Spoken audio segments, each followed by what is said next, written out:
Hi, I'm Brett Favre, and this is my friend Alec.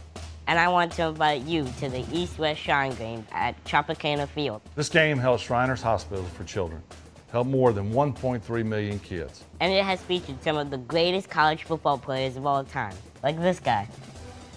Thank you. So come on out to support Alec and Shriners Hospitals for Children. You can get your tickets at shrinegame.com/tickets. See you there.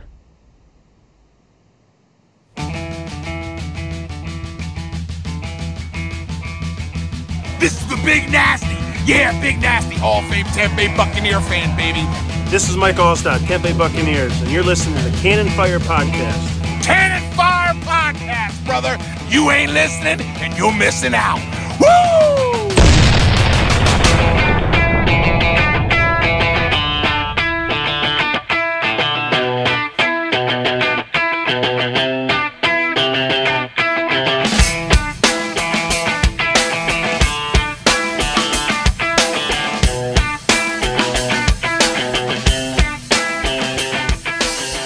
Welcome back, ladies and gentlemen, to a brand new edition of the Cannon Fire Podcast. If you're listening, you can hear us on any host app that you get a podcast. I mean, it's as simple as that. You can also watch us with video on YouTube and BucsReport.com. Welcome back to the show. Today we are here for episode number 95, and it is that time of year for our season review show. It seems like just yesterday, we recorded our season predictions show, where Evan really nailed things. I was a game or two off, but of course that's water under the bridge. As you know, the Tampa Bay Buccaneers finished their season 7-9. They missed the playoffs and finished third place in the NFC South. So we're going to go over all of that today. We're going to review the season, talk about what we took from the year, Bruce Arians' first year as the Buccaneers head coach. We'll talk about what we think is going to happen in free agency, maybe some names you should watch out for, plus much, much more. If you're new around here, I am your host, as always, Rhett Matthew. Joined alongside me, as always, my good buddy and co-host, Mr. Bucs Football, Evan Wanish. And today, a very special edition of the show. It's our season review show, so we had to mix things up a little bit. Joining us once again, our friend, you know him as Mr. Bucs Nation, James Hill, is on the show with us today. Evan and James, how are you both doing? I'm doing pretty good. I think I just realized that James has filled in for me a few times, but I believe this is one of the very few times that all three of us have actually been on the show at the same time. So I think it might be the first time. That is a distinct possibility. I would also like to say that me and Evan played a very small game of poker here leading up to this. I didn't know that there is a feature on Skype where you can hit a button and it flashes a reaction up on the screen. But I saw Evan do one. I wanted to do one. I really hope that shows up on the video feed because that was great. But we might have had the intro screen rolling, so I don't know if all of your efforts will be appreciated. But I saw that. I saw Evan. It popped up with the crying face, and my first impression was that I hit record. I saw that face, and I'm like, oh my god, he just dropped out of the call. Like I thought his connection had gone bad. Things weren't going to work out. It was going to be one of those nights. But you guys were just having some fun at my expense. So it's all good. It's appreciated. I was trying to see which one of us would crack first. I think I cracked a little bit, but Evan kept it cool. That was great. I'm happy to be here. Thank you for having me on again. Greatly appreciated. I always love being on here. You guys are great. Heck yeah, man. You're our honorary third member of CFP. You filled in so many times. You've been on more than any other guest we've ever had. You're a great friend of the show, so thank you for hanging out with us today and talking about the 2019 season. So, really quick, let's just throw it out there. This weekend, you heard the ad at the beginning of the show for the East-West Shrine Bowl game in St. Petersburg. CFP and, of course, James Hill with Mr. Bucs Nation, we are going to be media credentialed for that event, so we'll have some representation out there. We'll be scoping out some of the best college football all-stars this country has to see, and it's going to be a really, really good time benefiting Shriners Hospital and much, much more. James, I mean, what do you know about this? Because I've never been to the East-West game. Did you go last year? So I've gone the last few years. I've had the opportunity to be on the field there for the past few games. A lot of fun. lot of fun, a lot of interesting prospects out there in terms of players and whatnot. I mean, like, it really depends. You know, like, sometimes you'll have some guys that are sometimes high-end draft picks. Sometimes it's guys who are, you know, maybe going to be battling for a roster spot, stuff like that. But, you know, you never know. It's always nice to watch some college football. So it is a pretty fun game to go to and watch. It's right there, Tropicana Field.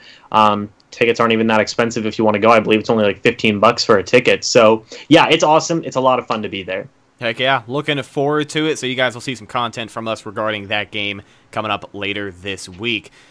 So let's jump into things. Now, this is the season review show, and we want to talk about the 2019 season and, of course, our Tampa Bay Buccaneers, but, you know, we got to talk about current events first. We got to keep the people updated, and quite frankly, I think this is something that needs to be talked about because nobody wants to expand on it. Everybody wants to be cryptic. It's that time of year, so I really want to break down into this subject because it's really pissing me off more than anything else. As we know, Buccaneers are in a weird situation with franchise quarterback Jameis Winston. Are they going to pay him? Are they not going to pay him? Are they going to franchise tag him, transition tag, trade him to another team for draft capital? What are they going to do? The possibilities are endless, right? And the decision has to be hard to make.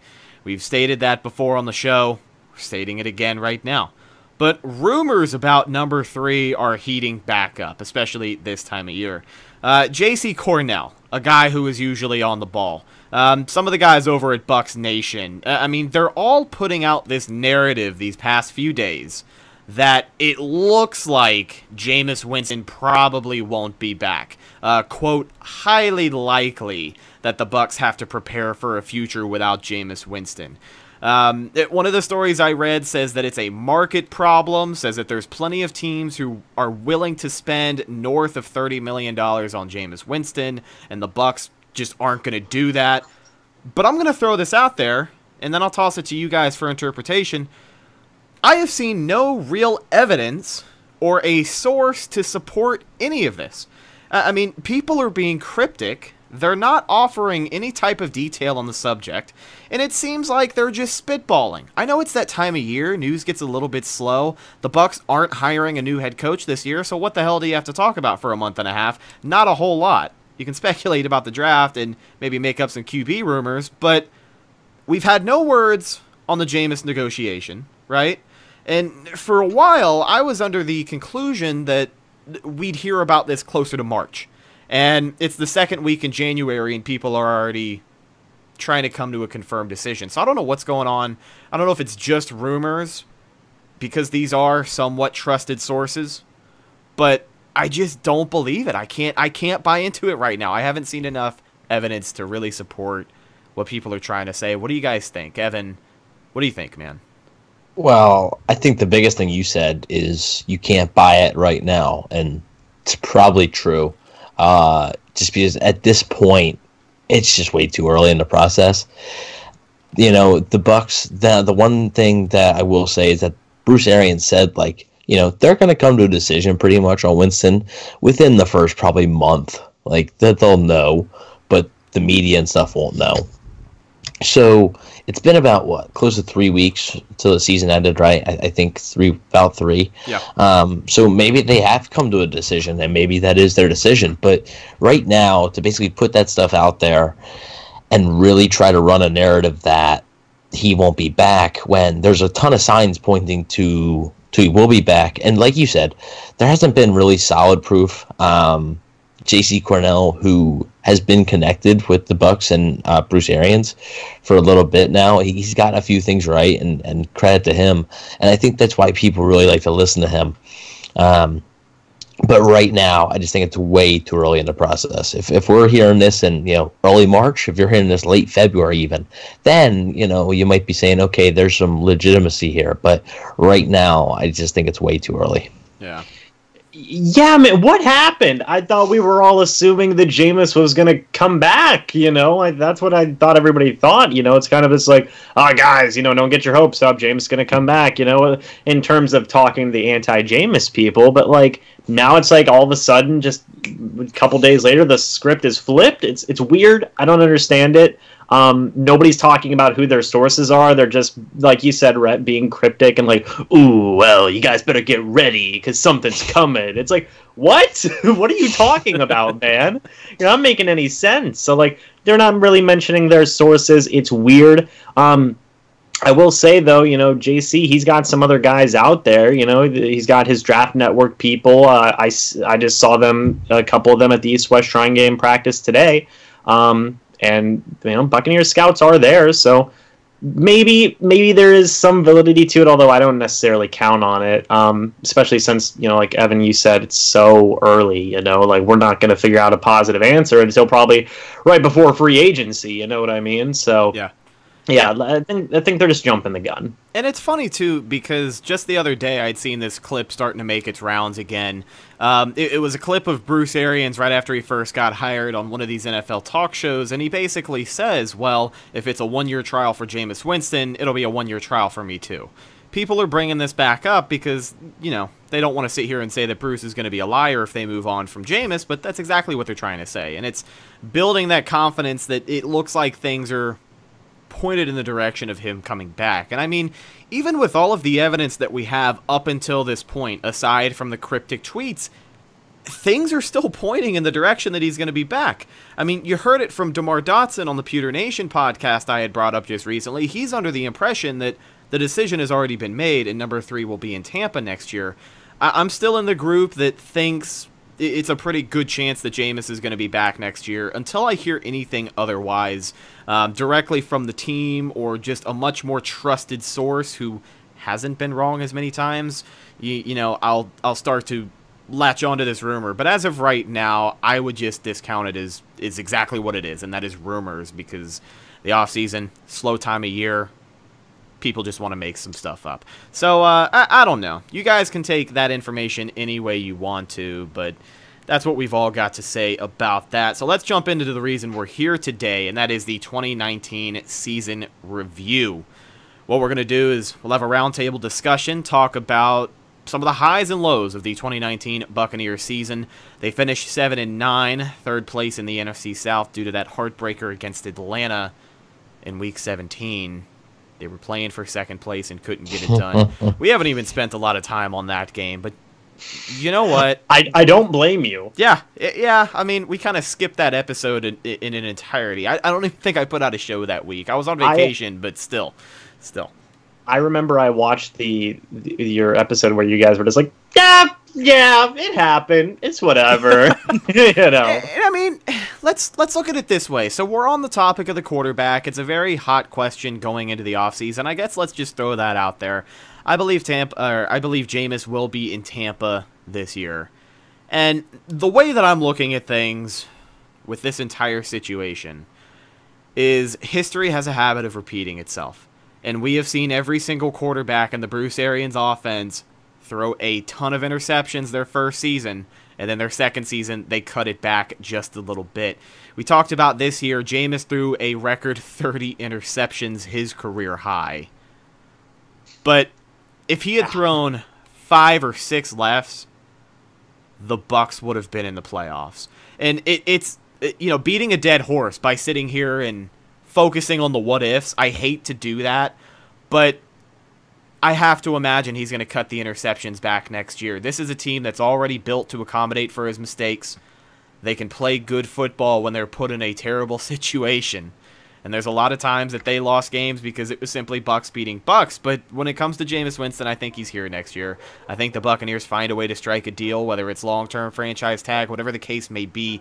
That's where I'm at right now when it comes to our quarterback situation. What do you guys think? So, real quick, I went back and I looked at every Jameis Winston interception from this season. And I sat down. The 5.5 minute long video clip that somebody put together. Yeah, I sat down and I watched it a bunch. I sat down and I watched it a bunch, and I basically came to the conclusion. I did like a tally, basically, of which ones were his fault, which ones weren't his fault. Yeah. And I came to the tally that 9 of the 30 interceptions weren't his fault. So he should have thrown 21. Now, if he throws 21 interceptions, that's really high still. But the Bucs are probably at least 8-8 or 9-7, or maybe even 10-6. So there's a big difference there, and it's such a crazy year that he had. That 30 interceptions is an insane number, but yet again, they still weren't. Like, you would think if a quarterback threw 30 picks, that team would be picking number one overall, and they're not. Like, Yeah. It's really crazy. So there was a few that I was like, I'll say it's his fault, and there was a few that I was like, I'll say it's a receiver's fault. But overall, I think 9 is the good number to where, like, it just wasn't his fault. So, but still, I mean, 21, still a lot. But yeah, I mean, we talked about the interceptions going down. I just think it's just like guaranteed almost. I don't see a quarterback throwing 30 interceptions in 2 years in a row. I just don't see it.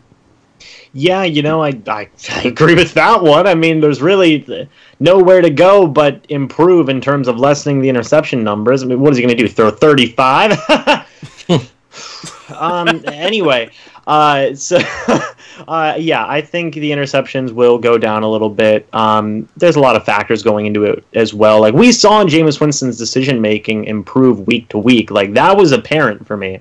He was throwing it in the dirt a lot more. He was doing stuff that I have not seen Jameis Winston do his whole career up to this point. Like, when have we ever seen Jameis Winston go, that pass isn't there, let me chuck it in the dirt? Like, he never used to do that. Mm-hmm. So I think Bruce is really getting to him and really making some stuff work. Franchise tag's always an option there to bring him back, kind of give him one more year, and really see if, he can cut down those numbers on interceptions, and depending on how much he cuts down on, that can help them make a decision again in the future. So, yeah, I definitely think that he is in my opinion, more likely to come back. I still believe that, it's more likely that he's going to be back than not be back. And, yeah, I think that, he'll figure out a way to improve on limiting turning over the ball. And we've mentioned this before. You look at the options that are out there at free agency and the draft with the Bucs picking at 14, there really doesn't seem to be an option that gives you more upside than what Jameis Winston can bring to the table. Because, again, people want to focus on the bad, not the good. But the good is that he was first place in passing yards, second place in touchdowns. 5,000 yards is no easy feat in the NFL. That's why there's only 8 other people who have done it in its 100-season history. I mean, it's not something that happens very often, and for him to get that feat, regardless of playing in garbage time, quote-unquote, I mean, this is a guy who can do some pretty special things when he's given the right, situation to be in. It's kind of a weird thing, because with just as much good, he can do just as much bad. But oh yeah, I was about to say, I mean, you want to bring those up, but no, 100%. Like, it's just, like, 30 picks is just a lot. But I do agree with what you said. Like, at 14, they're not going to get anybody that's going to be better, right? Free agency, no. Like, there's really not anybody. And then, 14, unless Tua or, like, Justin Herbert's there, those are the only two. Like, Joe Burrow is obviously going number 1. So unless Tua or Justin Herbert's there at 14, which it's very, very unlikely, there's nobody that can step in and take Winston's job. So, I mean, I think that plays a factor into the Bucs' decision as well. If there was a plethora of quarterbacks in the draft and free agency, I think you could see him move on. But since there's really limited options of what they can do for next year, I think that favors Winston. 100%. And I think another thing that I was going to say, and then James, I'll let you jump in. I didn't mean to cut you off there.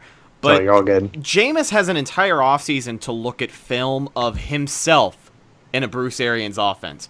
He spent most of last offseason, as far as we know, looking at tape of Carson Palmer and some other quarterbacks in the same Bruce Arians offense. He can look at tape of himself from games that he's played and put himself back in his shoes and maybe identify a mistake a little bit quicker than he could before, just because he's had that experience. I keep saying that history finds a way to repeat itself, and I'm solemn on the fact that I think they bring him back next year. I see more upside. I see him cutting back the interceptions. I don't expect him to throw less than 15. Damn it, I don't expect him to throw less than 17. But even if he throws 18, 19, 20 interceptions and leads the NFL, with the production that he has and the way that this team is built, I can see them winning 2 or 3 more games than they did this year, simply off of that alone. And it is sucky, but it's funny because we played a clip of Brett Favre at the beginning of the show. We've made this comparison countless times, but you just can't expect him to not throw those picks. But with this team built the way that they are, and the fact that he is just as productive as he is counterproductive, if he can fix the counterproductiveness, I have to believe the production is going to stay at the level it is now. Dude, you take away 9 interceptions that you say weren't his fault, he is in the MVP conversation this year. So even with 21 interceptions. Real quick, and James, I would like to know your answer too. So Sure. let's say he throws 33 touchdowns again and 5,000 yards and 20 interceptions. Right. But the Bucs go 9-7 and miss the playoffs. But you franchise tagged him. What are you doing? You're almost in the same boat. It's really, really difficult. Yeah, that is a weird situation there. Man, that's a tough one because it could happen. That's because and with the way we've seen the NFC this year, I don't know if 9-7 gets you into the playoffs. Yeah. So man, that's tough. Evan doesn't pull punches, man. He brings it to you real. That's a tough question. I would like to think at that point you would probably keep him. I don't think you'd probably franchise tag him. Maybe give him like a 3-year deal, something like that. Because at that point, you think, okay, Jameis fixed his problems. Now it's, to a certain degree, and then it's other stuff you got to fix. Yeah. That would kind of be the thought process there for me. But also, I want to say this podcast has layers to it. Okay, because you played the Brett Favre stuff at the beginning, Rhett. That poetic, to say the least. So. That is interesting to me. Evan, you were talking about free agency and the draft and like how it would be difficult to find a pure replacement for Jameis Winston. I think that they should still explore finding somebody as like kind of a backup plan. A more secure backup plan. There are some guys out there. One thing I wanted to ask you guys is, trading's always a possibility as well. They could always trade for somebody. That's how Bruce Arians acquired Carson Palmer, was he traded for him. So is there anybody you guys would think of to like maybe trade for? The guy always comes to my mind is a Oakland Raiders quarterback, Derek Carr. Depending on how John Gruden wants to do things with like some of the older veteran quarterbacks out there and how he does things with that. Is there anybody you guys could think of in your mind who would say like, okay, maybe the Bucs could trade for this guy, and if he isn't a 100% replacement for Jameis Winston, he would provide a very, very solid backup plan. One intriguing name for me, and it's a guy that I've liked for a while, and it would be a guy to where he wouldn't. I think he can get the job done. I don't know if he can win you a Super Bowl. In this case, it would be if he's playing, that means that Winston just completely crapped the bed and that he's out, and the Bucs are going to be moving on. But I feel like this guy can still win you ball games. Tyrod Taylor from the Chargers, I think he still has a little bit left. He went to the playoffs with the Bills, so he has some playoff experience. He has a pretty good arm, so he can play this offense, and he's got good mobility. With if the offensive line still struggles, he'll be able to get around that. And his contract's not bad. I believe it's like a $5 million cap hit for this year. He's got 1 year left just this year. And it wouldn't cost you, I don't think, a whole lot to trade for him. So I think he'd be the perfect, like backup / like if Winston fringe has starter. I mean, at this point, you're not gonna look for a guy, like a. The only way you're looking for like an Andy Dalton, in my opinion, is if you're moving on from Jameis Winston. Just because I think like, why have Andy Dalton and Jameis Winston on the same team? I think Tyrod Taylor is like the perfect, like really good backup, but a starter that can win you games, and especially with the weapons that the Buccaneers have, I think he could win you a decent amount of games. Yeah. Mm-hmm. And Rhett, what about you? I haven't given this particular situation a ton of thought. So I'm going to go into it with the idea that, a guy that they bring in, if, for instance, they do end up moving on from Jameis Winston, I guess 2 names that pop into my head for some reason. I don't have a particular reason. One of them is Nick Foles. Okay. I have to believe that in Jacksonville, they're going to take trust in Gardner Minshew, let him take the reins next year. He had a solid rookie campaign, and Foles just simply wasn't worth the money after the injury. a big contract, though. Right. It is a big contract. So, I mean, if they're going to trade, I don't know. And another name that really comes to mind is a guy who's playing in the AFC Championship game this week. That's Ryan Tannehill. Because I don't know for sure if the Titans are going to draft a quarterback. I have to imagine at this point they're not. They're keeping Yeah, Tannehill. they're going to ride with Tannehill because he's just found a way to come in and play really, really well. And I was going to follow that up with Tannehill being a guy who right now is thriving in a run-first offense. The Bucs have claimed that they're a run-first offense before, but we all know that that's not true. I wouldn't trust him to come in here and throw the ball 40, 45 times a game. Even with Nick Foles, that's still kind of a wild card. But for some reason, those are the two guys that I wouldn't mind. You know, it's easy to say a guy like Tom Brady or Phillip Rivers if they get rid of Jameis. But I just don't believe they'd go that direction. I don't see the upside. Rivers is dead, so yeah, it's just one of those weird situations. But those are the two guys in my mind, and I know that wasn't the situation you had proposed, but I'll be honest with you, I haven't given that topic a lot of thought, so I'm not going to make something up on the spot. That's all right. And then also, another thing I wanted to ask you guys before we start talking about the 2019 season is, how do you guys feel about those talks of, like, some people think, like, okay, they can franchise tag Jameis Winston and then draft a quarterback in the first round. I personally don't like it that much. I think it kind of defeats the purpose of bringing back Jameis Winston at all because you're just wasting... It's like you're wasting resources one way or the other. You're wasting a first-round pick at that point. Well, at that point, you're wasting $27 million in a first-round pick. Right, so I don't know why that's kind of been like a popular idea. It doesn't make a lot of sense to me because, we draft a quarterback in the first round. Okay, why'd you bring back Jameis Winston on the franchise tag? Mm-hmm. Oh, well, in case he doesn't play, if he plays good, we can just get rid of the rookie. You're not going to get a first-round draft pick back for that rookie quarterback, So then you're just wasting. You're literally trading a first-round draft pick for a second and like maybe a fourth or something. It doesn't make a lot of sense to me. People give the reason of it's an insurance policy. They want to make sure there's a solid backup plan. Maybe a guy you can put some weight on his shoulders. But again, we talked about you go first round. You kind of throw that money out the window that you put towards Jameis, and you end up with a wasted first-round draft pick. Because I think if you draft a QB in the first round that you're not willing to start day one, what is the point? And I mean, I look at Patrick Mahomes in Kansas City, but that's a different situation, Like, that was Alex Smith was, 30, 31? I think he was 33. Really wasn't that bad sure. That I know. I'm just saying, like, Jameis Winston is 26, and you're still debating on whether to keep him or not. So that's why, doing that wouldn't be smart. However, if you franchise tag him, I would definitely consider a quarterback in the second round if the right one's there. Right. I would consider that. Yeah, I would consider that more so than say, Jameis Winston and a first-round quarterback. No, you can't really do that because then that money you would use to franchise tag Jameis Winston, you could use on a lot of different things. Yeah. A lot, so absolutely. Yeah. We know there's a lot of money going towards this team, so you want to make sure it's all used in the wisest way possible. We'll just say that. Let's focus on the 2019 season in itself. As we know, we mentioned it at the beginning of the show, head coach Bruce Arians' first season of his Buccaneers campaign. And for me, I think a common theme that I can take away from this year is just its improvement.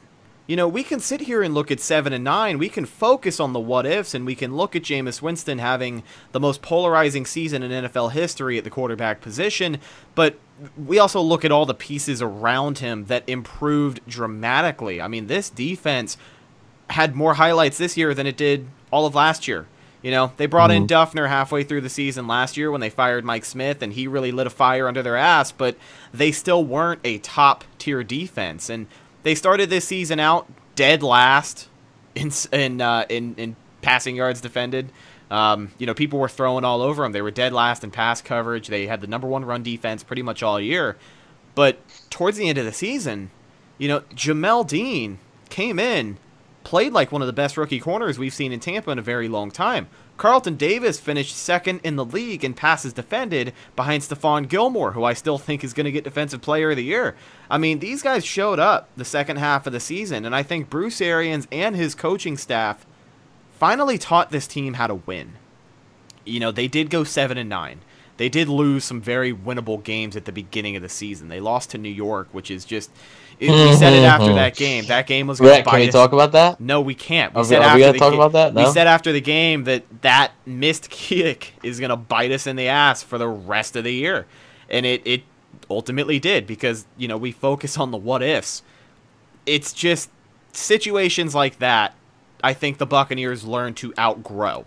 It got to the point where at the end of the year, they strung some victories together. They were beating teams that they should have beat, and that's all that we've asked for from this Bucs team for what seems like 5 years. Just beat the teams that you're supposed to beat.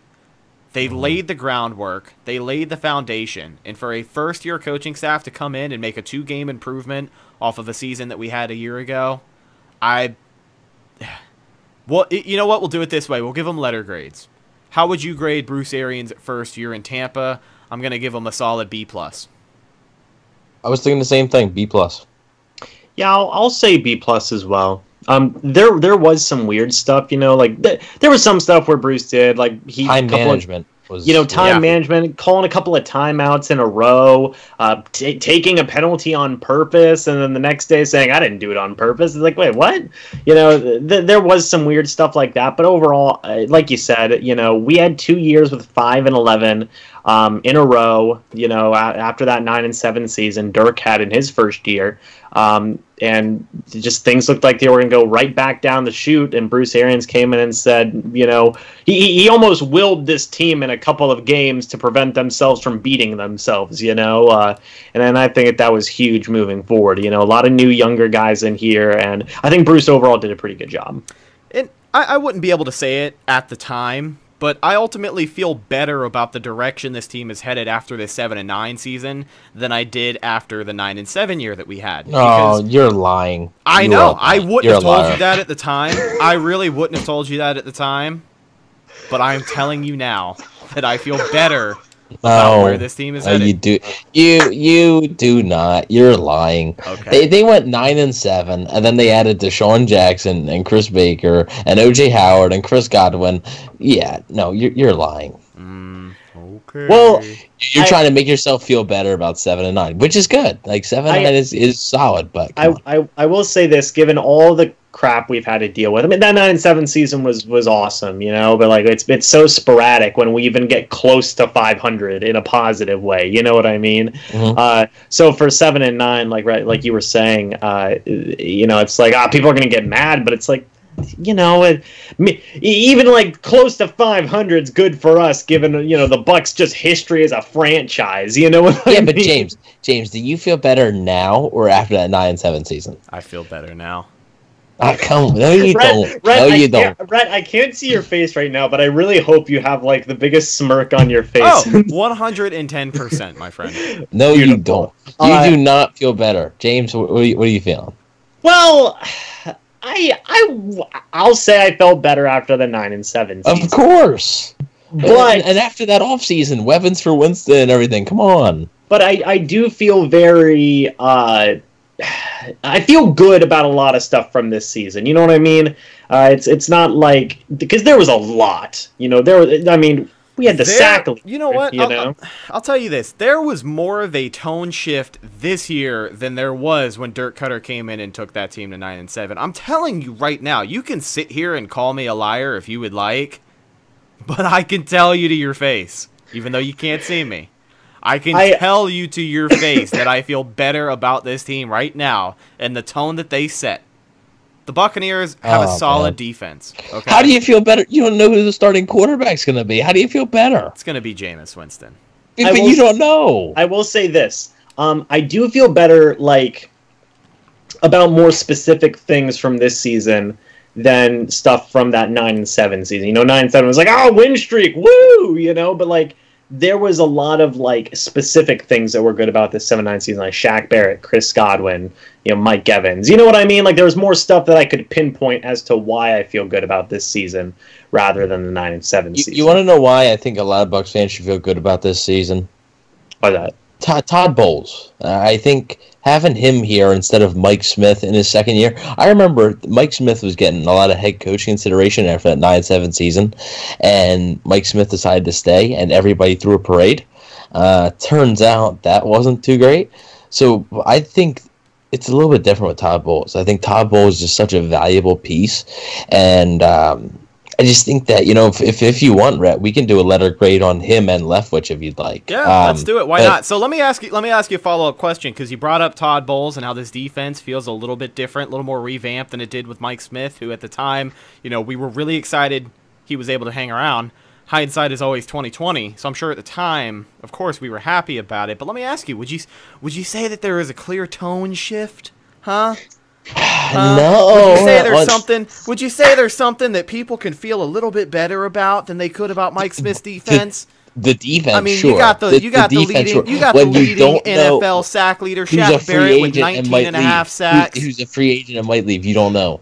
Okay, they have 4 defensive linemen. All of their starting defensive linemen are UFAs. Okay, you don't know who the starting quarterback's going to be. You don't know. I'm so happy I could be a part of this podcast today.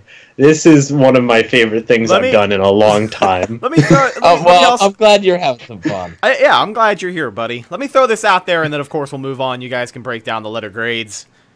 They've also got top 5 in cap space. So I have to believe that they're going to keep some primetime players here. I do think they will. Isn't that such a good problem to have, though? That is a great problem whenever you have to struggle to re-sign your own guys. Do you want Jason Pierre-Paul, who came back and nearly had 10 sacks in 8 games after a broken freaking neck? I mean, do we want to hang on to Carl Nassib, who has an endless motor and has proven that he can be a productive edge rusher? He's not going to be here next year. Okay, all right. But what I'm saying... Isn't Ndamukong Suh going to be here next year? No, absolutely not. Probably not. Do you not think so? I don't know, I wouldn't say not. I think it's unlikely. I don't think it's likely. All right, let's do these, Sam. But I will say, right now, if I had to guess, I think it's more likely that Suh comes back than Carl Nassib. Just like the way they're positioned and the team structure, just think that's my gut feeling. Let's do these damn letter grades. What do you give Todd Bowles? Well, since I'm under your skin, I'll give Todd Bowles an A-. I think, especially since I think he really earned it because, the reason it's not an A or an A+ is because the defense did struggle earlier in the year. That Giants game, they were bad. They shouldn't have lost that game to a rookie quarterback. Saquon Barkley left the game. The Giants didn't have Golden Tate. I mean, you just can't allow 32 points or whatever to a rookie quarterback at home in those circumstances. But the other reason he earned an A was just because, or an A- is because he had so many young players, and he was able at the end of the year to really make them come together. We credit Bruce Arians for a lot of it, but I think Todd Bowles on a defensive side of things should have more of the credit there because, he just did a fantastic job. I think the adjustments he made to his rookie corners was just really good. I know down the stretch he played some favorable offenses, like Jacksonville doesn't have a great offense. Atlanta was up and down. Houston was up and down. But at the end of the day, I think, they did enough. And, there was a few rough patches, but I think at the second half of the year, just they single-handedly kept the Bucs in games. Even with Jameis Winston's turnovers, they still weren't losing the games because the defense was able to hold up. So, Todd Bowles, great job. I think something that Todd Bowles was able to do really well in his first year as coordinator with this specific defense was just use a lot of these players to their strengths. We saw the best in a lot of guys, and I think an unsung hero of this season is Will Golston, a guy who, I sat here and made fun of at the beginning of the season because he was a ghost throughout training camp. He was a ghost throughout the past couple of years, and this year he really had a career season. Not a lot of people are talking about it because he didn't put up any game-breaking numbers, but he showed up when he needed to. He's good. And he had more than a handful of big plays this year. It's almost like that guy fits better in a 3-4 scheme. Yeah, right? Who would have thought? I'm gonna give Rhett. What's your letter grade for Todd Bowles? I'm going to go ahead and give him an A- as well. Kind of like Evan said. You look at the beginning of the season, first half in particular, there were some struggles there. Some guys kind of having a hard time fitting in and ultimately left you with a 32nd out of 32nd ranked pass defense. But they were able to come around, find out where some guys needed to go and play to their strengths, a.k.a. Sean Murphy-Bunting, Jamel Dean. So the way that they came around at the end of the season really saves it, and they put together a solid unit. So, yeah, A- for me as well. I'm going to say solid A, okay? The reason for that, he had the sack champion. that's a big thing for me, because I love Shaq Barrett. And there's some other stuff too. Devin White, he had a lot of young guys, like you both said. Yeah, and I think a lot of the defensive struggles, a handful of it, he had a lot of guys hurt. Jamel Dean was out for a handful of games, so he was kind of stuck with Hargraves for a little while. And then as soon as he got rid of Hargraves, it seemed like that secondary just started magically working. You know what I mean? It was very interesting. William Golston, like you guys said, I thought he was in danger of losing his starting job to Jeremiah Ledbetter in training camp. That's never good. Yeah, Ledbetter looked awesome. And Golston was kind of not doing anything. So then just out of nowhere, he just contributes so insanely well to this run defense to the point where, Evan, that's a point of credit to saying the Bucs might not need Sue as much, considering William Golston is right there, He's cheaper, younger. He's cheaper, younger. I think he's got maybe a year or two left on his contract that he signed a few years ago. He really got the most out of his young rookie players. I think that if Anthony Nelson did not get hurt midway through the year, he probably would have gotten relatively similar numbers to Carl Nassib. This was the best our collective pass rush has looked in so many years, at least in terms of an eyeball test, in my opinion. Because last year, they had Jason Pierre-Paul with the 12.5 sacks, and Carl Nassib got his 6 sacks, and that was great. But this year, 8.5 sacks for JPP, playing on a broken freaking neck, like you said, Rhett. Carl Nassib got his 6. Shaq got 9.5. 19.5. 19.5, sorry, not 9. Yeah. Not 9.5. 19.5. Just so many guys were bringing so much pressure. Devin White was in there. Levante David was in there. The cornerbacks were in there. Just so much good stuff. I think the only thing that really keeps him from getting a higher grade, in my opinion, is there was some hiccups with the safety position and stuff like that. Kind of, Jordan Whitehead was still a tackling machine. I believe he was still second, or at least close to second in tackles on the team, but there still was some minor stuff that could have done a little bit better. And of course, the first half of the season, like you guys said. So James, if you had to put a phrase on how you would describe, the pass rush in particular, just the defense, would I don't know, would you call it a tone shift, maybe? Tone shift, Shaq, the Shaq attack, man. The Shaq attack. That's okay. A tone shift does not make you feel better about going into the offseason after having a winning record. All right, whatever. It doesn't. Agree to disagree. And also, the Bucs won that last game in 2016 instead of losing it. They won instead of losing on a pick 6 in overtime. So, okay, whatever, sure. Well, I will still say that a lot of the reasons why I was positive about this year as a whole was mainly, the pass rush and, large portions of the defense, so a lot of that's Todd Bowles. There was a lot of stuff to be positive about on that defense, 100%, really aggressive. Yeah. So what was... Oh, yeah, you gave him a solid A. So we talked about Todd Bowles. We talked about Bruce Arians, gave them their grades. Let's wrap up with Byron Leftwich on our letter grades. If you got to give Byron a letter grade, what would you give him? I will start, and I don't know how controversial my grade will be. I don't know how you guys are going to react. I'm going to give him a C+. I think he did an average job. I think towards the second half of the year, James is not happy. Yeah, I can tell, man. I can tell. I think he did a solid job, but I think... we had plenty of games where the offensive game plan was the downfall of this team. Let's look at one Saints game in particular where Jameis threw the ball 50-plus times and they only ran 8. Well, they were also down 20-0 before they could blink. But James, jump in, buddy. It's not his fault. It is not all his fault. In my opinion, there's a lot that went into the certain offensive struggles. Jameis Winston reading passes and whatnot, the pick sixes, a lot of that contributes to throwing the ball as much as they did. They still ranked 15th in run attempts on the season. They were top 5 in points scored. They were a productive offense, and I'm not discounting him whatsoever. I do think that Byron Leftwich did a fine job. I don't think he did a bad job whatsoever. I just think there were more than a few times where myself, along with a lot of other Bucs fans, were very frustrated with him. So that just leads me to a C+. But I'll let you wrap up. I didn't mean to cut you off there. Oh, you're okay. I think the offensive line was a problem too. Kind of in their run blocking as well. Kind of really contributed to we're not being that effective in the run game. We got to pass it more because we're already down because of all the interceptions and pick sixes and putting the defense in bad positions in certain games. And I wouldn't necessarily say that all of that is Byron Leftwich's fault. I think turning the ball over as much as they did was a big problem, and I think that certain aspects go into that, fumbles, interceptions, stuff like that. Byron's not the one out there throwing the ball. You're not wrong. You are not wrong there, buddy. So I would give Byron probably like a B. Probably like a solid B to B plus grade. In terms of ranking him. I mean, he had 2 Pro Bowl wide receivers. He got Jameis Winston to 5,000 yards, 30-plus touchdowns. He somewhat revived Ronald Jones, which... No, not somewhat.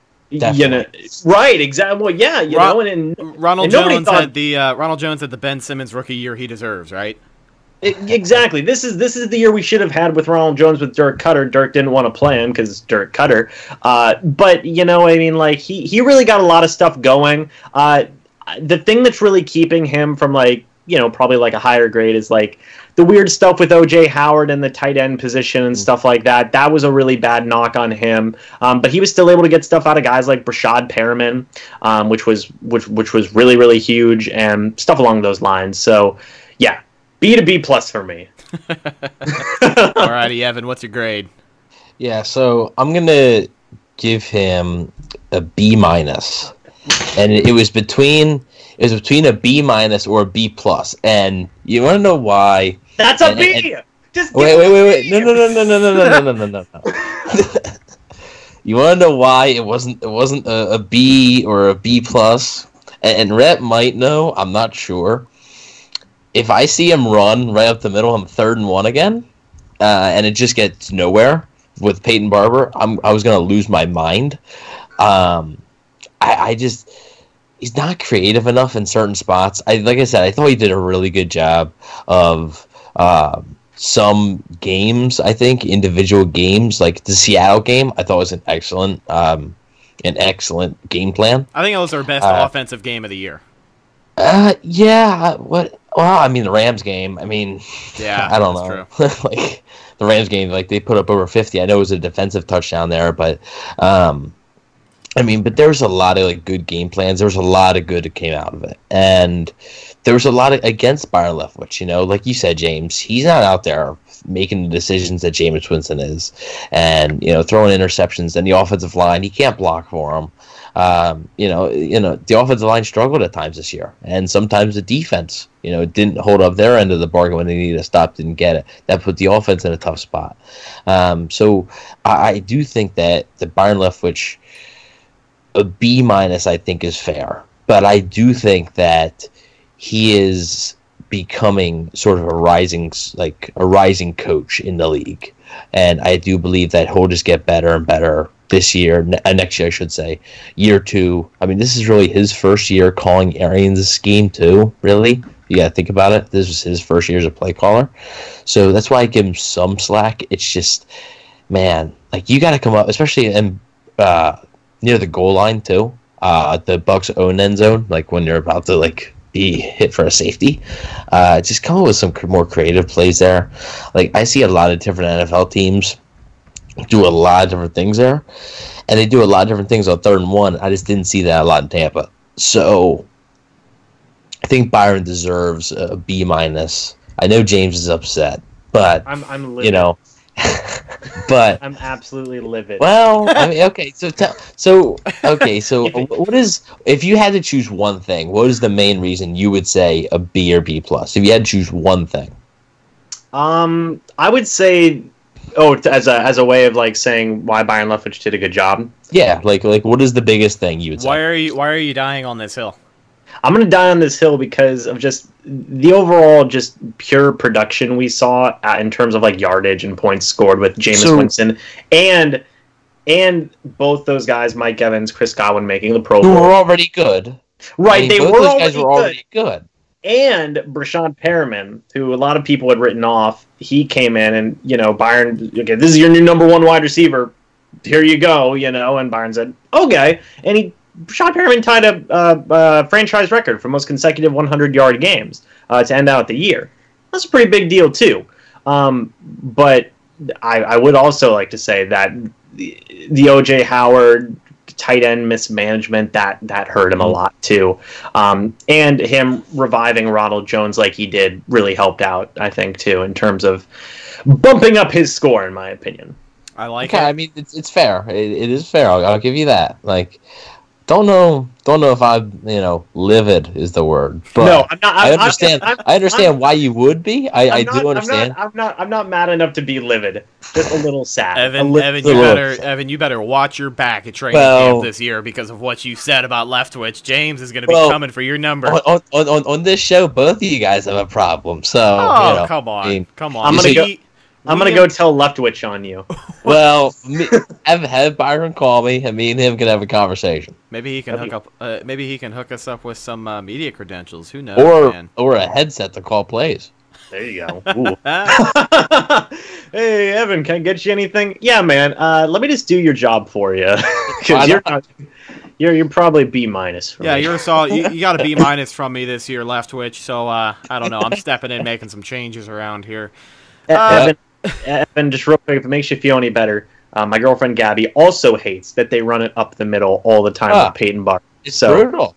Both agree on that. And Gabby doesn't know anything about football, and even she can tell, that's stupid. So So we went over our coaches' grade, how they did in their first season with Tampa Bay. We went over some Jameis Winston rumors and how we think his future is going to pan out. Let's wrap up our season review with some individual player awards. We're going to go through some categories here and see if you guys want to pick a player that fits the description. Let's start things off with your Rookie of the Year. Buccaneers draft pick, whether undrafted or what, there was somebody who was a rookie, played their first season in the NFL, and made more of an impact than anyone else. Who would your pick be? Evan, I'll toss it to you first. And who's your Rookie of the Year, my friend? This is actually tougher than I thought it was going to be. This draft class did shape up. Let's throw that out there as well. I mean, this draft class proved to be pretty good. So, quick question for you, Rhett. Since I'm a Sixers fan, can I include the Ben Simmons Rookie Year thing and just say Ron Jones? Or no? You know what? If you want to invoke that clause just for this one-time thing, then I'll let you do it. No, it's okay. It's okay. But the two names I was debating on, one's obvious and one really is not. Devin White, obviously. I think a lot of people, when you're talking, that's for every team. When you're talking about who's going to be your best rookie, it's going to be your first-round pick. Like that's just what you assume.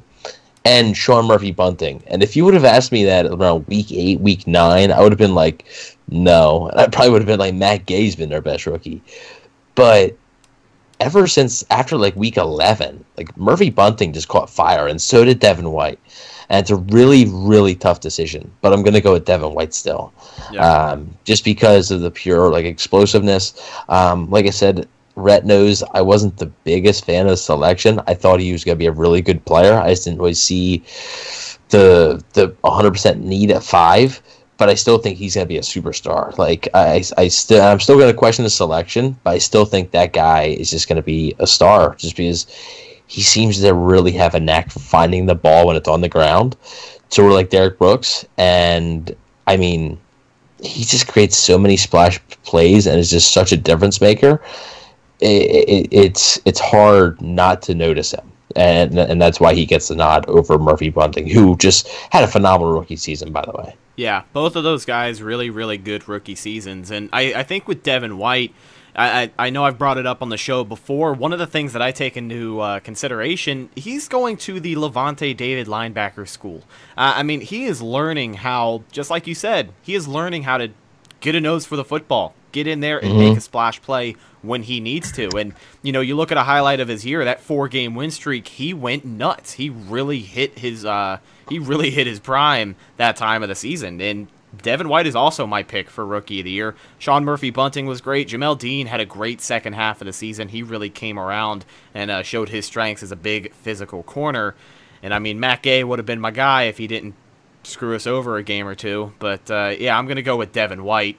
It sucks to pick the first round draft pick because this was a draft class that really came in and showed some strength all around. I mean, Anthony Nelson, he even looked to be pretty good before he got injured that week of the Seattle game. So, pretty solid draft class. I'm going to go with Devin White as my rookie of the year. James, who do you have? Devin White. It's ever since he came back from that knee injury, he looked absolutely amazing. He did have some more hiccups. The knee injury, illness twice, I believe, got him.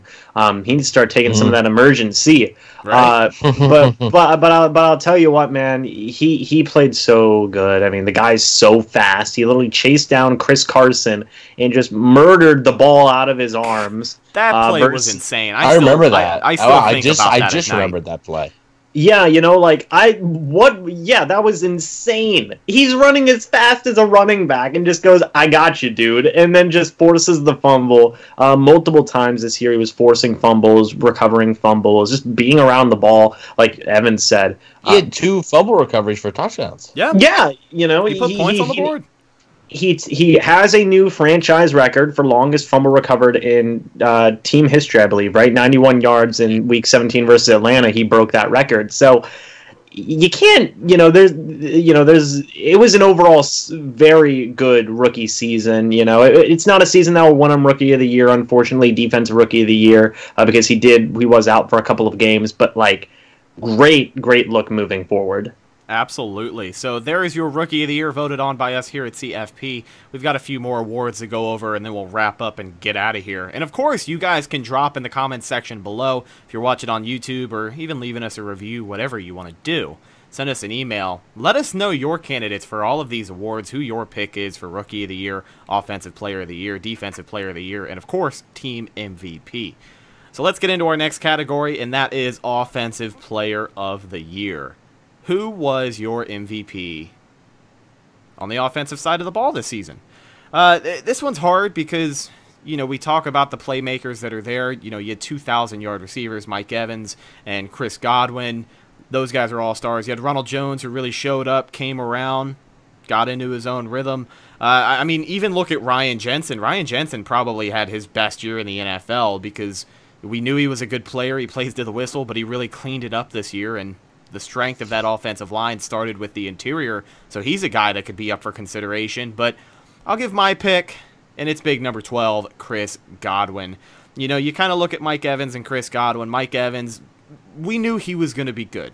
He's an established top 5 receiver in the NFL. We knew he was going to be productive. We knew he was going to get his 1,000 yards, and we're glad that he did before that fateful injury and benched him for the rest of the year. But Chris Godwin, on more times than not, he stepped up and was the Buccaneers' lead receiver when he needed to be. This was his breakout year, and he was phenomenal. You couldn't have asked for much better from him. You really couldn't have. So he is my Offensive Player of the Year. Evan, who's your pick? Yeah, real quick, I just want to thank you for not saying Jameis Winston.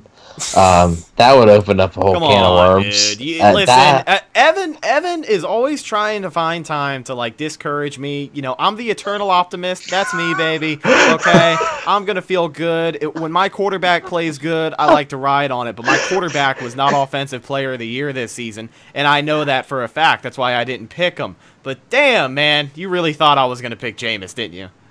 I had a funny feeling. If there was anybody that was going to pick, if there was anybody that would try to spin Jameis Winston into being the Bucs Offensive MVP, it was going to be you. Just saying. You have too little faith in me. Do I? I don't know. Yes, you do. I don't know. I don't know. You honestly think I'm more blindly optimistic than I should be sometimes, and I promise you that's not the case. If I had to talk about my stance, I sit in the middle and I laugh at both sides of the argument. That's what I do. I am an optimist, though. I do love my team and I love when they play well. But no, Jameis was not my Offensive Player of the Year. You're welcome. Okay, well, I'm going to say Jameis Winston. No, I'm just kidding. Yeah? I'm not saying right. No, absolutely not. I'm going to say Chris Godwin as well. And, to me, when it comes down to offense, you named a few guys. I really think it comes down to 2 guys, and it's either Mike Evans or Chris Godwin. I think both of those guys, just without them, the offense, while it was still productive, really hurt.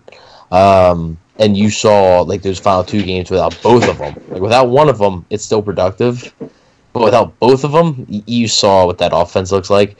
Bucs scored 20 against the Texans and scored 20 against the Falcons, and that was it. Or 21 or something like that against the Falcons. Yeah. I forget. Or was it? No, it was 22. It was a weird score, wasn't it? I think it was like 22. Yeah, it was like 28-22. I don't remember. No, that last game. The first Falcons game? Or no. Second Falcons game without Mike Evans and Chris Godwin. Yeah, it was. I'm pretty sure it was 28-22. Yes. Because it was 22-22 they never headed scored. into OT, and then... Yeah. Yeah. Yeah, so they never scored, over 23 points without those guys. And that just shows how valuable they are. But I think as far as the better season, obviously the better player, I think, is Mike Evans.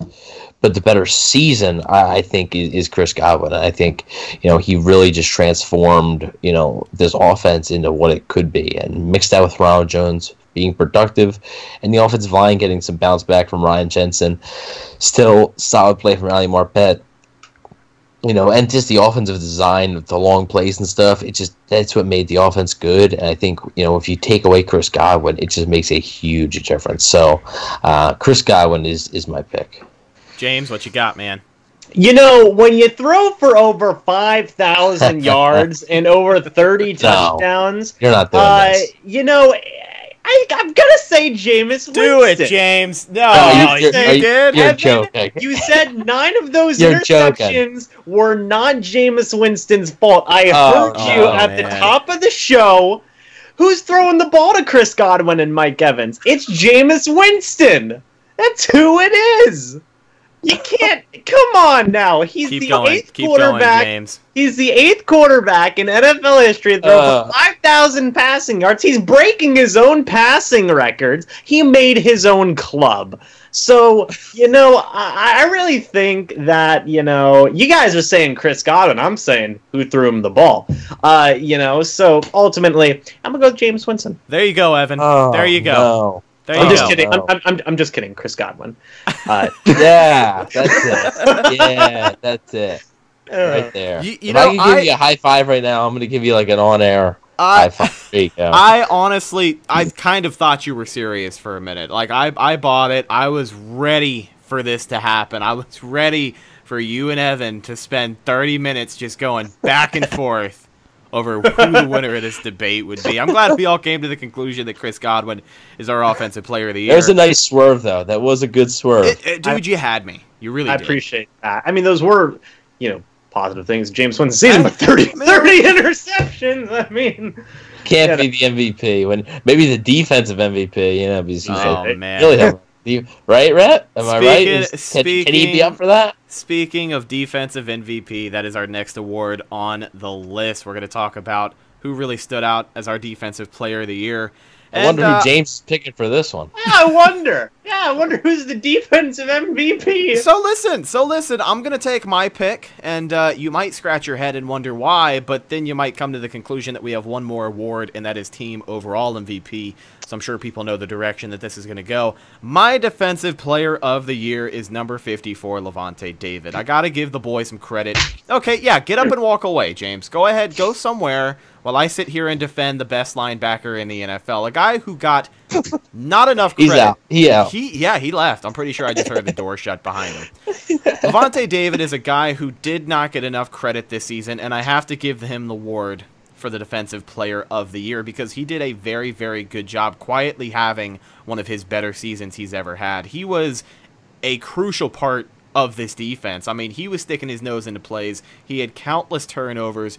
He showed up and he showed out. James, I know exactly what you're thinking. Oh, he's chomping at the bit. I know exactly what you're thinking. But remember, we have one more award that is for team MVP. So just keep that in mind. Keep that. It doesn't matter to me, Rhett. Keep that in mind before you unload on me. But fellas, who is your defensive player of the year? James, you can go. Shaq Barrett. It's always Shaq Barrett. It will never not be Shaq Barrett for any award this year. He led the league in sacks, Rhett. How could you? I have to give my boy Levante David some credit. He broke Warren's sack record. Nobody does that. Which is why he's my team MVP, James. Oh, you're spoiling stuff now. yeah, that's not good. Not good. Who is your defensive player of the year? Rhett, were you one of those guys that like walked out of Endgame and was like just yelled at everybody what happens and you get beat up? Absolutely. Are you one of those not. guys? No. No. I Okay, actually good. had Endgame ruined for me, so I was one of those guys who went into the movie already pissed off.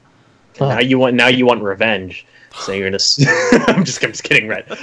No, it's Shaq Barrett. You know, he just insane year. You know, I can't even put. Literally, we've never seen anything like this from a Buccaneers pass rusher in team history. So, Shaq Barrett, sign him to give him all the money. Give him all the money. Give him all the years. I need him forever. Evan, what about you? I want to ask you a question before I go on. Sure, go ahead. What are you gonna do if he leaves? Cry a lot, a lot. Yeah, you spent a lot of money on that autograph and Shaq Attack shirt. I will literally, I will come onto every podcast and weep openly. You guys can have me on. I will cry here on. So you'll just be in the background just crying while we're talking. We'll do a regular episode of the show and he'll just be crying. Yeah, I'll just be sobbing in the background while you guys are talking about some stuff. And then as soon as you guys mention, and we got to announce that Shaq Barrett left, the sobbing will just hit like its peak, and it will just be so loud, it'll be insane. Yeah. Well, I'll bring you some good news because my defensive MVP is Shaq Barrett as well. There you go. Yeah, I don't know what the other guy's talking about. Stop it. You know, I would say you could make an argument for Vita Vea too. Yeah, I think those are probably the top three.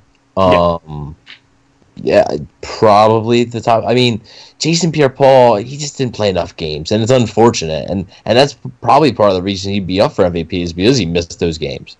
But I just think that Shaq Barrett, like you said, 19.5 sacks. I don't remember how many forced fumbles he had. He also had an interception in there. I think it's 6 or 7 forced fumbles. Yeah, I'm not going to debate you. You seem like you know your Shaq Barrett stuff. So I mean, he had an interception in there. He was just a pure difference maker. Came up in the big moments. So to me, Levante David had a great year, but Shaq Barrett's the guy. Well, yay! Glad you guys were able to have your moment and start your Shaq Barrett fan club. Let's get Rhett, stop it! So you're not a Shaq Barrett fan, Rhett? Let's get to our team MVP for the season. My team MVP for the 2019 season is, of course, number 58, Shaq Barrett, franchise leader in sacks with 19.5, shattering Warren Sapp's previous record, getting his place in the Buccaneers history books. If his name is going to be in Buccaneers history books for probably the rest of this franchise's existence, then we deserve to pay him enough money for him to be here for the rest of the franchise's existence. Who is your guys' overall team MVP?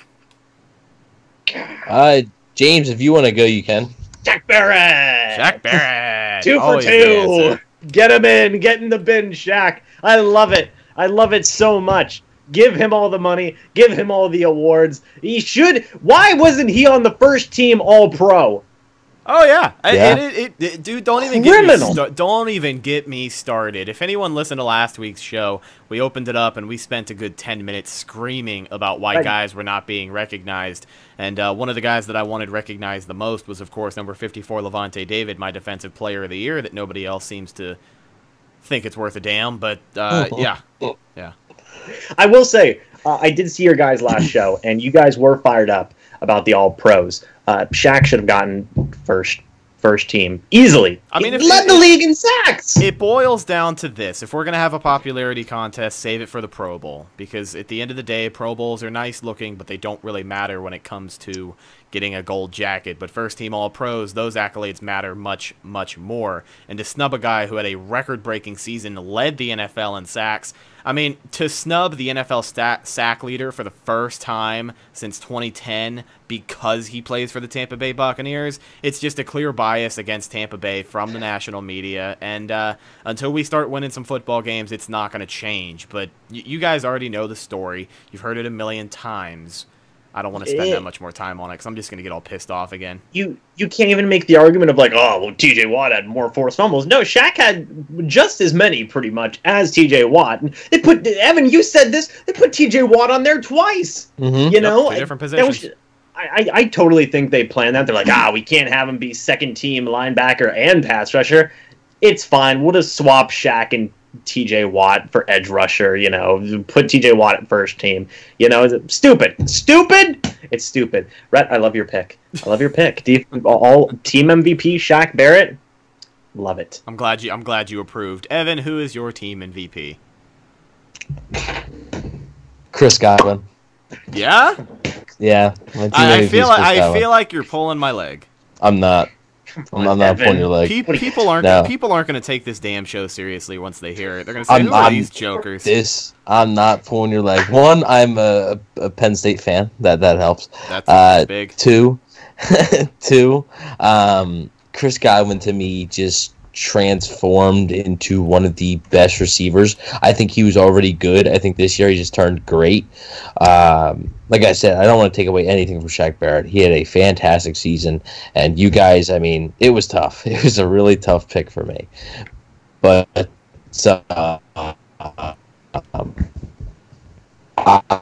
just think Chris. So I just think he can make all the catches. He's got quick enough speed. His route running is elite. I'm going to say that right now. And he's smart enough. He's one of the smartest receivers in the NFL. He's very intelligent, knows where to be. There's no reason this guy can't be a perennial, 1,000-yard receiver right next to Mike Evans. And that's even more impressive when the ball's going to get thrown to Mike Evans a lot. And I know you could say, well, a lot of the attention would be on Chris Godwin. A lot of the attention was on Chris Godwin for the rest of the Colts game. The Colts couldn't stop him, and it was on the attention, of the Lions for the entire game before Chris Godwin got hurt. They couldn't stop him. I just think that this guy is just a phenomenal force.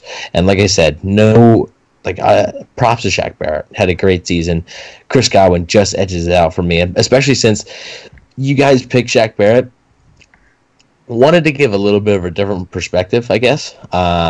So yeah, Chris Godwin it is. I get it. So sad. Hey, we embrace debate and different opinions here on CFP. James, don't be that upset. Shaq Barrett already got the nod. This episode had plenty of that. Yeah, I'm so sad. Everybody was so hostile. Is it because football is over? Is it because we are demoted to watching Tampa Bay Vipers football for the next few months? I don't know what's going on in Tampa Bay, but it seems like everybody's got to stick up their ass, and all we got to do is just enjoy the same team at the end of the day. Damn it! So I don't know. Hope nobody's actually legitimately mad at each other. No, I'm not. Still a little questionable why Rhett is feeling better after a 7-9 season. But settle down. Let's not go there. Oh, see, I'm just sad overall that Shaq Barrett didn't win every single award. So you want him to win offensive? Yeah. And rookie of the year and coach of the year. Give him everything. He's everything. Use everything. Why is it? Is it just because he broke the record and everything? Is that why you love him so much, or is there like a? So there's a very specific reason. So when they signed Shaq Barrett, I made a whole video chronicling the life of Shaq Barrett. Okay, and I said in the video, Shaq Barrett might not only be the best defensive player on the Buccaneers, but potentially one of the best in the NFL, and I got it right. Evan, I never get anything right. Ever. I got that one right. So I'm dying on this Shaq Barrett hill. That one you can blow up the hill. I'm still gonna be somewhere, So I know so many people who are hanging on to their Shaq Barrett takes from early on in the season. All the people who said they were going to be good are really hanging their hat on it. And hey, props to them. We came in, myself included. I was gonna say we knew. You know how I know? Because he was like a beast in Madden. I was like, this guy's good. We knew he was going to be good, but I don't think I didn't expect damn near 20 sacks. I know people are going to sit here all day and say that they did. Jason Light didn't. No, nobody thought he was going to get near 20 sacks. Nobody did. Absolutely not. But, ladies and gentlemen, that's just about going to do it for our 2019 season review show. James, thank you so much for joining us today, man. It really was a good time having you on. Can we do one more letter grade? Sure, let's do one more letter grade. The regular season, as a whole, what is your letter grade? Awkward silence is deafening. Anybody wants to chime in, feel free. Because I don't... I've got B-. B-? Yeah, B-. What do you got, Evan? C+. B plus. Although I was gonna bump it up to a B since, like James said, he got it right about Shaq Barrett. I got it right about being 7 and 9, but I'll still say C. A plus. I got it right. If we have to give out credit, by the way, Evan, you did say they were going to be 7 and 9, and of course, let's shout it out to our friends, one of the editors over at BucsReport.com, Tony Rossi, who joined us way at the beginning of the season. We published a clip of him saying, another 5-11, 6-10 season is very possible. He thinks 7 and 9 is the absolute best that this team was going to do, and I mean, he hit the nail right on the head. His reason was due to growing pains from the coaching staff. This team is going to be improved, but there's going to be enough growing pains to ultimately keep them out of the playoffs. So, I mean, he hit that prediction right on the head. So, I guess shout out to you two, as you deserve all the credit in the world for whatever it's worth. I will give the 2019 season, I'll give it a B. I'll give it, you know what? I'll give it a B minus. I'll bump it down to a B minus because they did go 7 and 9 and miss the playoffs. It's not what you would have hoped for. It's not what people got their hopes up for at the beginning. Feeling good though, right, Rhett? Feeling good, feeling better than I did after that 9 and 7 season. Damn it! I feel good about this season too.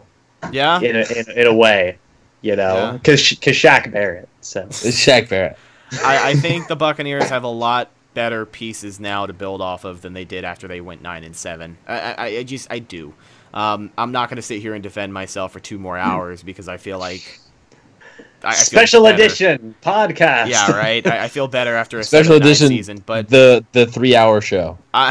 I will give it a B minus. It had its highs and lows. I think the highest of highs was James, the watch party at Buffalo Wild Wings, watching them score a franchise record 55 points, surrounded by Bucs fans. We were cheering. We were the loudest people in Buffalo Wild Wings. We made fools out of ourselves, but it was probably the most fun that I had this entire season. And then, of course, I split one of my slides in half, by the way, because of that, as I ran around celebrating and boom, ripped my slide right in half. And I went, well, okay. Oh yeah, me and Tommy, our buddy All Hands Galley, we had one hell of a time. It really was a good time. Looking forward to some of those watch parties as the new season approaches. Only 7 months away. But yeah, season had its high and lows. I'm going to give it a B minus. I think ultimately it was a success for Bruce Arians and his first-year coaching staff to come in here and really get this team headed into the right direction. I feel like the tone is they're just tired of losing. They don't accept it anymore. And they just have to build off of that. And I feel like they have the pieces available to do just that and improve even more next season. So there is my letter grade. There is your guys' season grades. And ladies and gentlemen, that is the 2019 season review show. First off, thank you so much for all the support throughout the season. You guys know we work hard to bring you some of the best Bucs content in the podcasting community. 2 shows a week, as well as the Bucs Break. Shout out to our friends at 1025 The Bone and the Johnny B Show. Johnny Bell, the man himself, on a Hummel, Will Kuntz, and of course Ryan Adams when he was there. Thank you guys for making this possible and helping us bring the fans some of the best content imaginable. It really was a good year for the show, growth-wise and content-wise, and we're looking forward to doing nothing but getting bigger next year and the year after and the year after and the year after. So, everything that Rich just said, I second. So absolutely. It was a good year for the show. We made some great connections. James is one of those great connections, an absolute great friend of the show. Everybody go check out James. Before we get out of here, James, where can people find your great Tampa Bay Buccaneer content? Mr. Bucs Nation on YouTube.